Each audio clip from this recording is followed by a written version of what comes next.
first official practice starts today, so that's always exciting. All of you are more than welcome to come. If you would like, we would love to have you there. But I can honestly say that in my time here at Oklahoma State, this is probably the most excited I've been for a first practice, just because of the excitement that I have about the roster that we've assembled, and the buy-in of this group just continues to blow me out of the water every day. So any chance you get the longer, extended hours to be with the team that you really enjoy being in the gym with, it's just a blessing, and that's how it's felt to go to work with this group every day. So we are really excited to just kick things off and get after it. Who has accepted some of the leadership roles from last summer to now? Who were some of the players you see just really embracing that? This is a really unique team for us because we are so incredibly player-led, and we have so many leaders in their own different ways. You've got Staley Hurd, who just is going to lead by example and show up and do her job and compete every day. And then you've got someone with a lot more kind of emotion and passion for the game in someone like Praise Egberevba. And I think if you polled the team, they would all kind of tell you different people in their own different ways. But I would say, to specifically answer your question, Jaden Wooten is one that I've really seen grow and mature in that area, just because of her consistency. She's really impressed me with her ability to show up and just be the same every day and understand, getting people in their spots and doing her job herself. So she's someone who's really stood out to me, just in her progress from last year to this year. But man, we've got a team full of leaders, which is a good place to be as a coach. Is it a bonus, you mentioned, Jaden, is it a bonus that a leader like that is also a point guard? 1,000%. Yeah, I mean, your point guards are, they're your coaches on the floor. They're the floor generals. We put a ton of expectation on our point guards here. I was a point guard. I see the game, through that lens. And so I put a lot of responsibility and ownership on our point guards, and watching her and our other, quote unquote point guard, Amari Whiting. I think they both are incredible playing with each other and can play off of each other. But that's certainly an expectation that we have. And so they know that. And it's definitely a bonus when you don't have to really pry that out of your point guards. Go ahead. Last year, it kind of felt like the transfer portal class was so big for kind of building the team together. How big was it for this offseason, and what can you kind of say about the class you brought in going into this year? Yeah, well, part of the reason I'm probably so excited about this upcoming season is we have more continuity. Last year, I felt really good about our continuity, right? This year, I feel even better. And so that just goes such a long way. And then we were able to add a really elite portal class, seventh best portal class by ESPN in the country. And so, of course, that's exciting. And, I feel like every single player who transferred, they were so intentional with their decision of wanting to be here and wanting to be a part of what we have. I think we have kind of a unique way of doing things, and a culture that a lot of people are really attracted to right now. And so to see, those veteran players really come together with the portal kids that are so talented, it's just been really cool to see. Losing Tenon from last year, just how important will it be to get some people to step up in that center spot? Well, I mean, Tenon was, I don't know that you can replace a defensive presence like her, right? She was incredible for us, and just such a force defensively for how we were able to play. But I think what it's going to look like for us this year is just playing a very kind of different style defensively. We're going to be a lot more aggressive, really going to challenge our guards to get after people and, make it harder for teams to catch, make it harder for teams to just simply get the ball up the floor. So that's kind of the way that we are able to combat, I think, having her size. But I'm really excited about our post. I'm kind of in a tough position to talk too much about them just because with the exception of Praise, they've kind of been coming off of injuries, nothing serious, but we just haven't really got to see the best of them yet. But I do think that we're going to be able to have a lot of different looks in the post. Praise, is going to be very different than Faith, who's going to be very different from Favor. And so it's going to, I think from a post standpoint, we're going to be able to play kind of different ways at different times, but we really want to be a lot more aggressive defensively in the full court. You say that post play and just having that depth was a really big factor. Obviously, late in the stretch last year, with whether it was foul trouble or injuries, needing that depth, was that a really big piece to hit on? Definitely, yeah. I think if you look across the board in any sport, any team, depth is a separator for people. And we were, very fortunate to stay healthy for the most part last year. So that's the first key. But then just knowing those injuries might come or those foul situations that you mentioned might happen, just being prepared. And our depth is something that I think is a huge separator for us right now. We have good problems to manage as a staff, more problems in that sense than I've had since I've been here. But we're also really excited about it. Have you ever coached sisters before? And what's that relationship from your perspective been like so far? Yeah, I have not coached sisters before, so that'll be, every day has been kind of fun and just figuring out how to navigate that. For me, though, I played for my mom. All my sisters played for my mom. One of my sisters played with me for my mom. So I really understand just that dynamic that comes with family. And obviously I have a sister on staff that I work with every day right now. And so I feel like kind of having gone through it myself as a player and as a coach, it has helped me navigate that. But it's been so neat to watch those two. I didn't think that Staley could really get much better than what she's been, but it's been really neat to see Tyla kind of bring out the best in her. And Staley she puts so much responsibility on herself to be a great big sister and kind of mentor for Tyla. And so I think that's also kind of what has helped Staley. But then you see, Staley bringing out the best in Tyla as well. So it's been a really neat dynamic to be a part of. Do you see a different side of Staley's personality at all, or is she still the same person? I do. I've seen her be way more playful, but then at the same time, she's also even more business-like when she's trying to set that example.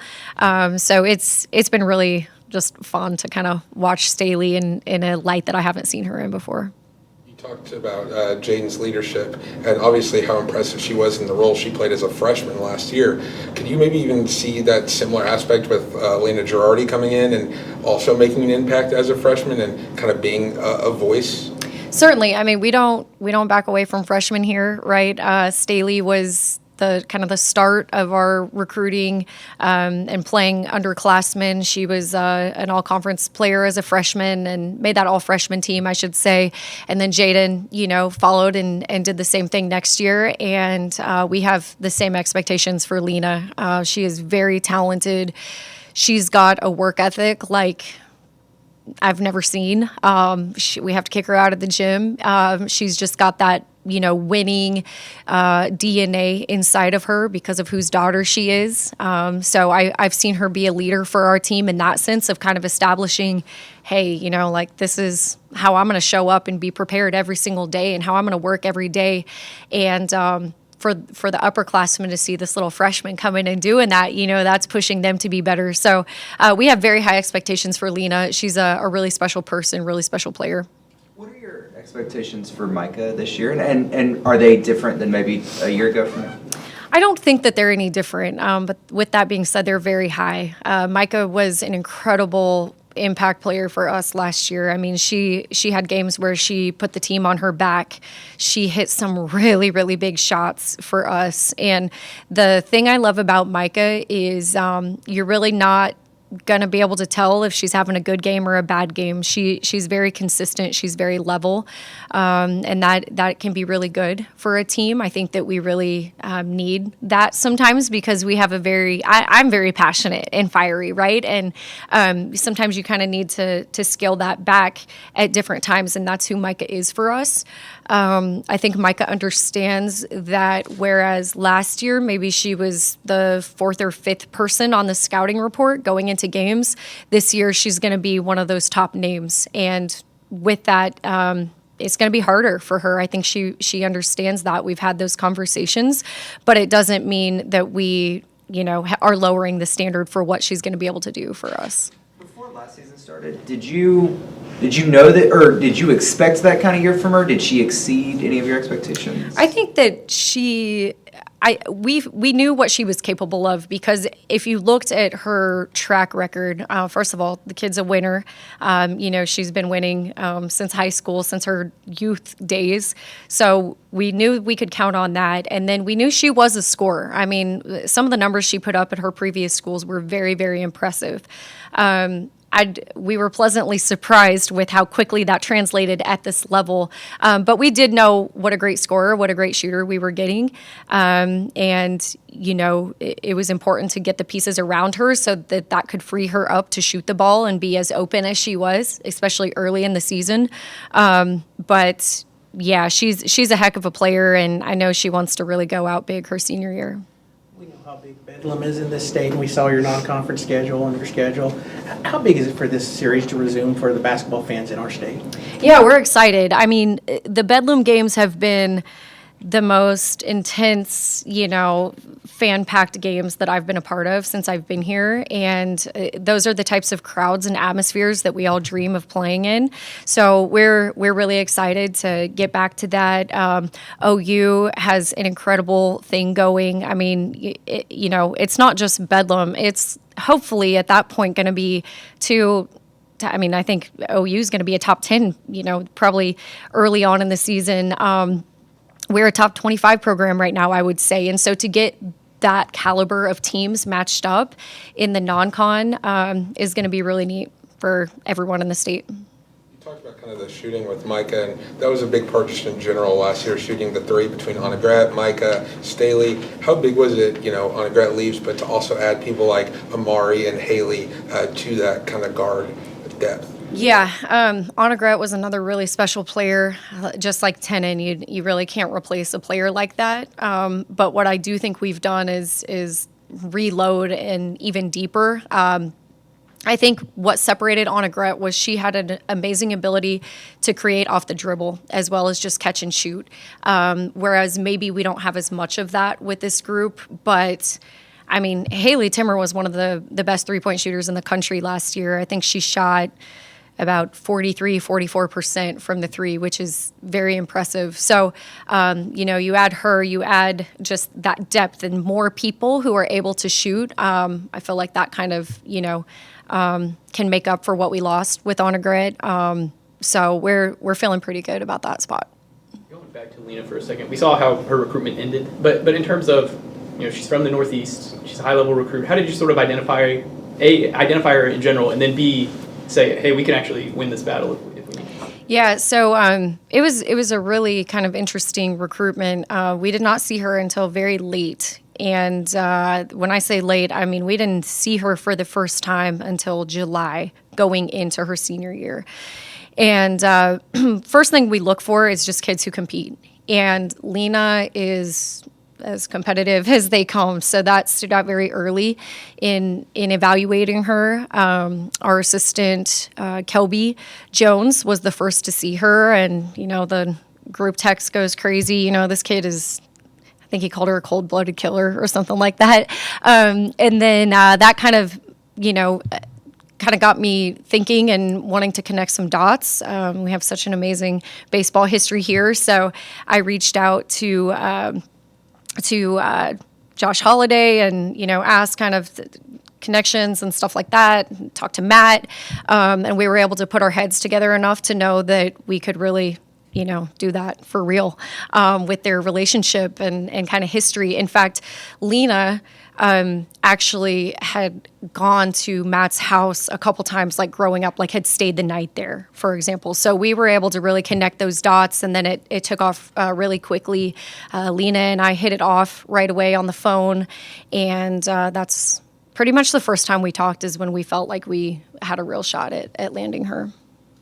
Is that the first time you've ever brought the baseball coach's brother into a recruiting company? Yes, it is. It absolutely is. But, you know, recruiting Lena and now knowing her, it's so special for me as a coach to get to be around Joe, because when I first saw Lena, Joe was he watches every game, and he's got his iPad like this, you know, and we joke with him because he's just dad.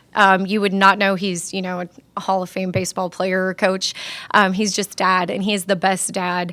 But then when you get into coach speak with him, you realize, oh my gosh, this man is just different. You know, he's built different, and he is who he is for a reason. So it's been really neat for me as a coach to get to experience that.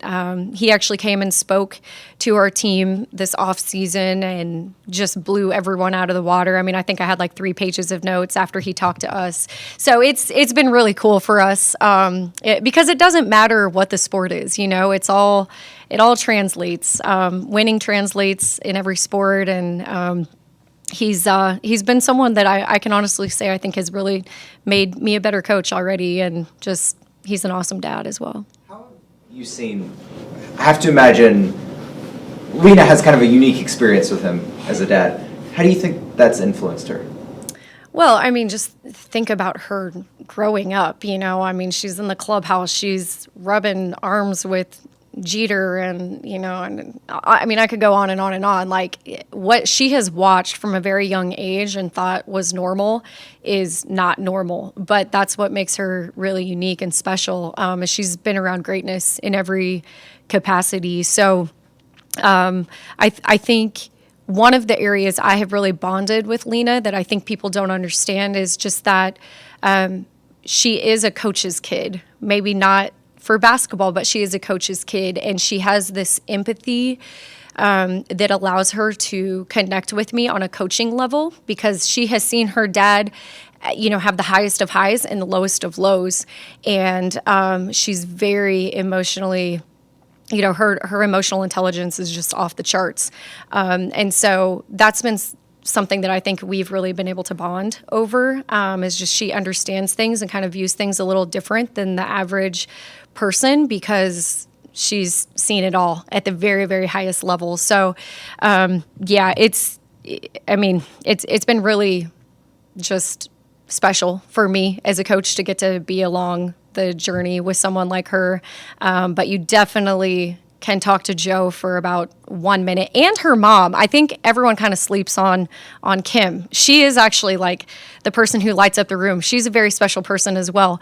The whole family is incredible. Like, even the dogs, honestly. I mean, that, like, they're the closest, most tight-knit family ever. On the home visit to them, it was just like, I kind of had this moment of like, I'm sitting at the table with Joe Girardi, and he's like holding his dog, you know, just like such a normal person. They're so genuine, which I think is part of what makes them so special, is they've got this element of elite, you know, greatness to them, but they're also so down to earth and genuine. So I could go on and on about that family. They're just a very, very special family. How excited are you about the evolution of this program since you've been here, and the expectation level's high?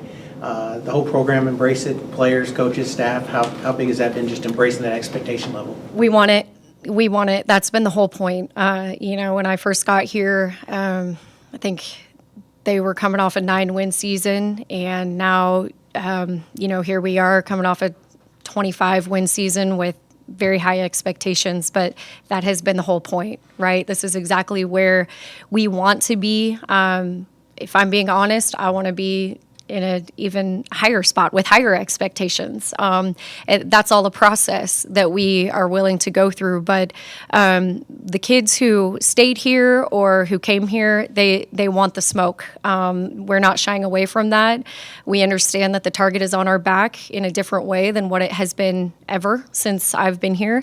But we're leaning into that. We're attacking it. We're running to it. We're not running from it.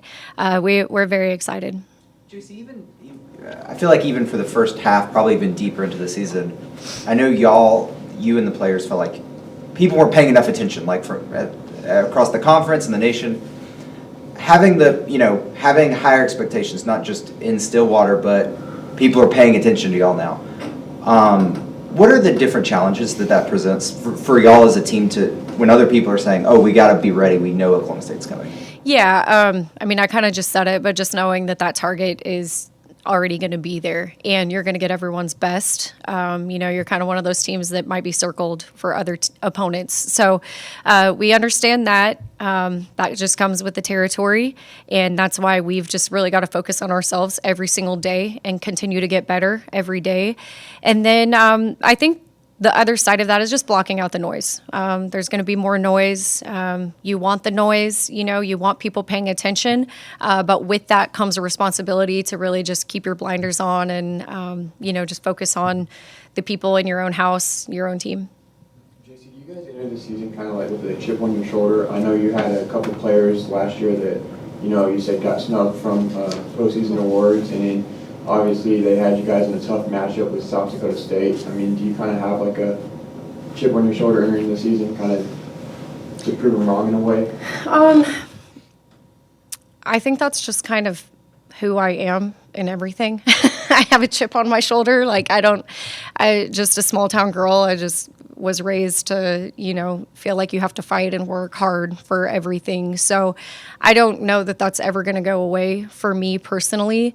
And I don't think that that's going to go away for our players because that's also who they are. They're kind of a reflection of me. And we do feel like we've always kind of been underdogs, even when we were one of the top dogs. That's just, I think, maybe comes also with the territory of being in Oklahoma State. And that's okay. We lean into that as well. But it's something that we're always going to approach it with a chip on our shoulder, even if we're, undefeated and going to a Final Four. That's just who we are, no matter what the situation is, I would say. You talked about having, it feels like multiple leaders. Is that something you almost prefer rather than maybe one person kind of leading the charge, being the voice? Do you prefer having those multiple voices who can kind of bring everyone together? 1,000%. We want leaders here. We want a team full of leaders. We recruit that way. I am a strong believer that the best teams are player-led, so we don't want to have to put all of our eggs in the basket of one person. We want all of our players to, be confident enough to lead in their own different ways. We work on that on a daily basis with our players. We really put a lot of emphasis on that. We do things on the court and off the court to help them grow as leaders. I don't want anyone to leave this program not being a leader in their own capacity. So that's definitely something that we recruit to that, and then we really want to help our players develop with that, and we celebrate that across the board. Anything else? Thank you all. Thanks, guys. Appreciate you. Thanks, Jacie.